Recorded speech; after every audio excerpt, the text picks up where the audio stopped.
So this is a continuation of our discussion in class on lesson 2.2, where we're learning how to make graphs for quantitative variables. We've talked about the stem plot. We made a dot plot when we worked through our smelling Parkinson's disease activity. Now we want to take a look at a histogram, and this also can be done in Minitab or Excel, but I'm going to show you how this is done by hand, because this is probably one of the most valuable graphs for a quantitative variable. So basically, when you graph a histogram, you want to understand that it is for a quantitative variable. It's not a bar graph. A bar graph is for categorical variables.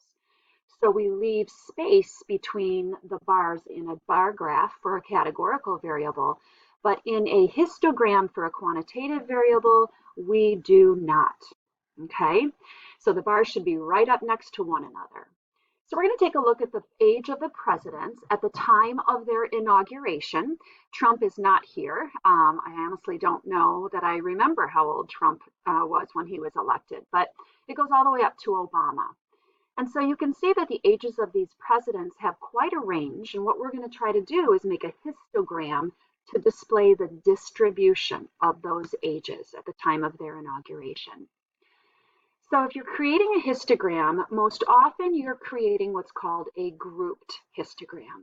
You're basically taking a look at your data, looking at the overall range, which is the max minus the min, and then creating what are called classes or bins that are of equal width.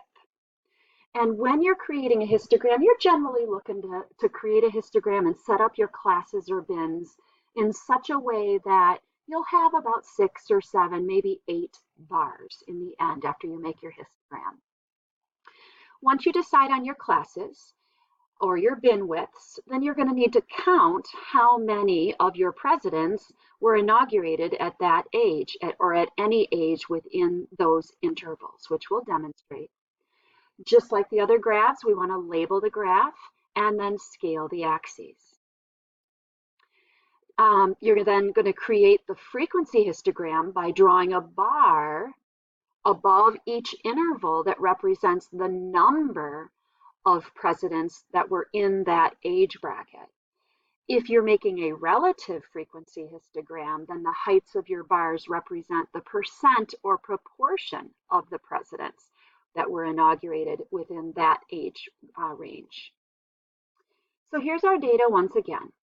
So what I did, I looked at my presidents, and I identified that the youngest president inaugurated at the age of 43. That was President Kennedy. And the oldest president was inaugurated at the age of 69. That was President Reagan.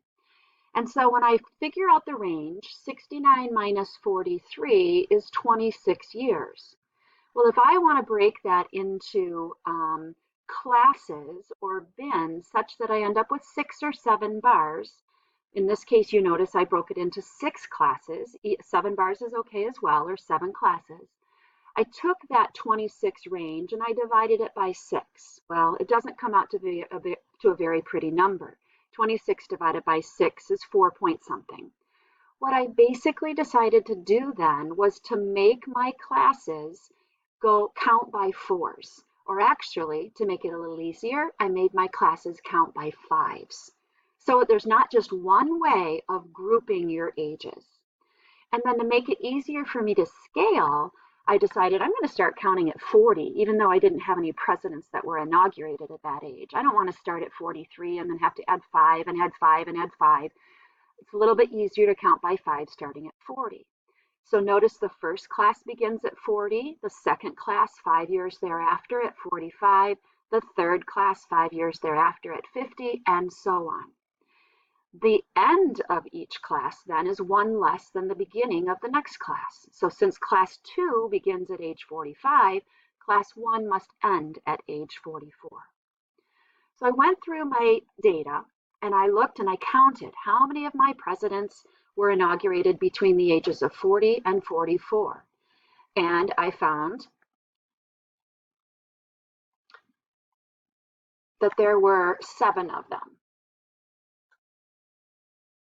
I also counted then how many presidents were inaugurated between the ages of 45 and 49. And I found, sorry, there were 2 of them for 40 to 44, 7 of them from 45 to 49. I did the same for 50 to 54 and for all of the other bins or classes. So all that those counts are representing is how many presidents were inaugurated at the ages within each of those bins. So this is going to help me make my frequency histogram. If I wanted to make a relative frequency histogram, height of each bar would be determined by taking the count for the first class 2 and dividing by the total number of presidents represented here in this data set. That will give me the proportion, and then I could make the heights of my bars reach those proportions, and then we have what's called a relative frequency histogram. In this case, I've chosen to use those counts and make a frequency histogram. So here's my final product. I did cheat and do this in Minitab, but we want to be able to do this on paper. So notice I counted by 5s on my horizontal scale, starting at 40 to 45 to 50 to 55 and so on. In a histogram, the presidents that were inaugurated at the age of 45 or 50 or 55, right at the dividing lines between the bins, those presidents belong in the bar to the right. So that first bar is really just 40 to 44. The second bar is really just 45 to 49, and so on. And then notice I labeled my axes, and in this case, again, I made a frequency histogram because my scale on the vertical axis is counting how many were in each of those bins. And notice also that my histogram has bars that are attached to one another. The only time you'll ever see a gap in between 2 bars is in when there was truly no data that was in that interval.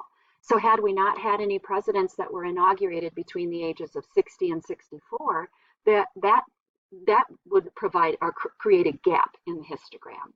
That's the only time you see gaps in the histogram. Now we can look at this and we can describe the SOCs: shape, outliers, center, and spread.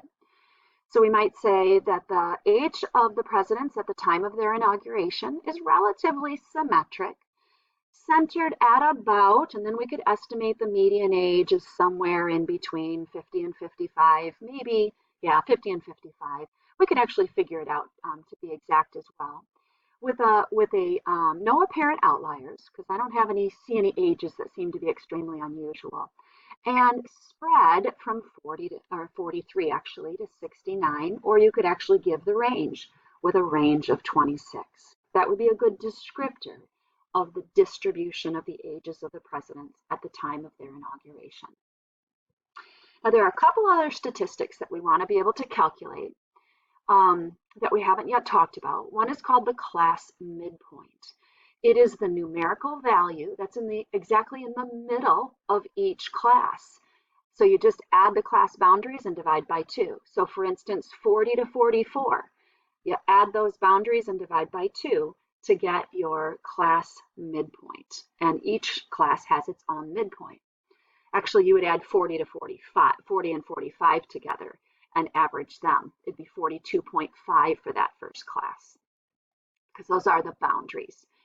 The mode is the value in the data that occurs most frequently, or the modal class is that group that has the highest bar. So if we come back to our histogram, our modal class is from 50 to 54, because that bar is the highest. And we've already described the distribution of the president's age at the time of inauguration. So the range was, I guess I missed a president who was inaugurated at the age of 42. So the range is actually 27 years rather than 26 years. The final graph in lesson 2.2 that we haven't yet discussed is called a cumulative relative frequency graph, or an ogive. And cumulative relative frequency just means percent at or below. So what an ogive does is it's a line graph of all of the cumulative relative frequencies of a distribution, okay? What you do is you divide the range of the data into classes of equal width, which we've already done. You calculate the percent of observations that are at or below the upper boundary of each class. And then, of course, label and scale your axes, and then put a dot at the percent calculated in step 2, and connect those dots with straight line segments. So here was our data. What you notice is I've added the relative frequency. So to get the relative frequency for the first class, I took the frequency 2 and I divided by the total number of presidents. 9, 22, 34, 44. So 2 divided by 44 is 0.045 or 4.5%. The percent of presidents at or below that age is, of course, those were the lowest ages. So the cumulative relative frequency on the far right is 4.5. But when you go to class 2, there were 2 plus 7 presidents that were inaugurated at the age of 45 to 49 or younger. So 9 divided by the total number of presidents gives us the cumulative relative frequency for the second class of 20.4%. And of course, look at the last age group from 65 to 69. The cumulative relative frequency is just the percent of all presidents that were inaugurated at that age or younger. Well, that's 100% of them. So you will always have your cumulative relative frequency for your last class equal to 100%. So our graph, our ogive, is going to be using those values in the cumulative relative frequency column of our table. So here it is. Again, I cheated and used Minitab, but notice my scale is just like my histogram, 40, 45, 50, and so on the horizontal axis. My vertical scale, though, is percentages, and I really should have changed the name of that from C2 to cumulative relative frequencies or cumulative percentages, because that's kind of a lazy label for my axis. Above the 40, there's a dot I approximated at, well, Minitab got it exact, but if we were doing this on paper, we're approximating is at about 4.5%. Above the 45 or 40, it's a little bit off kilter, isn't it? Above the 45 is the 20.4%. Nope, that's above the 50, excuse me. Above the 55, which is the beginning of the next class, misspoke. Above the 40, that's at 0%. Because remember, in an ogive, we use the upper boundary of each class, and that's where we put our dot. So the upper boundary of our first class was 44 years of age. So above the 44 in our graph, you see that dot is at about 4.5%. The upper boundary of the next class is 49 years of age. Well, notice above the 49, we have a dot at about 20.4%. Above the next class ends at an upper boundary of 54. So above the 54, you see a dot at about 49.9%, and so on. And so you can see when you look at an ogive, you can see that there is an extreme increase in the percentages where the line has the sharpest slope or the sharpest tilt between the ages of 50 and 54. And that equates with that being the place where the bar was the highest in our histogram. So with that, with those examples, please do not hesitate to message me with any questions you might have, because a couple of the questions I believe I assigned from lesson 2.1 or 2.2 have you making a histogram and or an ogive. So I'm here to help if you need me.